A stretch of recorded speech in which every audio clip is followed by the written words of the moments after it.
Britain has a long tradition of drama.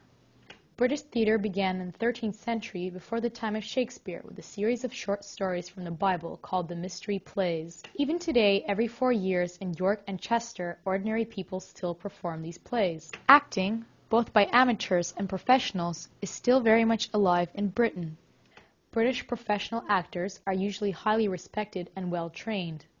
The most famous British theatres are the National Theatre and the Barbican. Royal National Theatre is a government-funded repertory company based in London. Although the idea for such a company originated in the 19th century, the National Theatre was not finally established until 1963, with Laurence Olivier appointed as director. Temporarily housed at first in the Old Vic Theatre, the company opened with Hamlet in 1963. Peter Hall took over the directorship in 1973.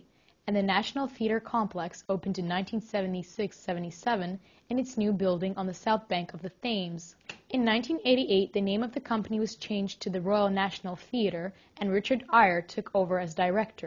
Eyre was succeeded by Trevor Nunn in 1977 and Nicholas Hittner in 2003. The National Theatre engages many of England's most talented actors, directors, and designers to produce its repertory of classic and modern plays. The Royal Shakespeare Company performs at the Barbican in London and in Stratford-on-Avon, where Shakespeare was born. These theatres receive money from the government so they can perform several different plays a year. In spite of this money, many theatres, including the National Theatre and the Barbican, find it difficult to survive. There are many smaller theatre groups in Britain. Some of them receive money from the government to perform plays which are contemporary and experimental. Commercial theatres do not receive any money from the government. They usually perform very popular plays. If a play is successful, the company will perform it for many years. Most British cities have a theatre, but London has the greatest number. There are over 50 theatres in London's West End, the area in London with most theatres, and about 35 smaller fringe theatres.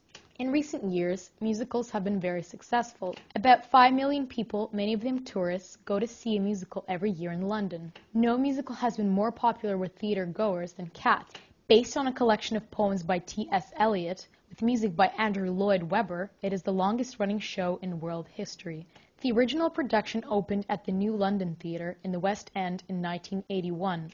8 years later, it became the longest-running musical in the history of the British theatre. On June 1997, the musical became the longest-running show in the history of Broadway. Since then, Cats has been played to packed houses in approximately 215 cities in 20 countries around the world and has been translated into 10 languages. The show's most popular song, Memory, has now become one of the most successful songs in musical history.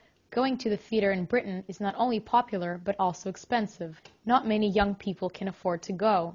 It is possible to get cheaper tickets by going to afternoon performances called matinees, or by buying standbys, half-price tickets which are sold half an hour before a performance starts.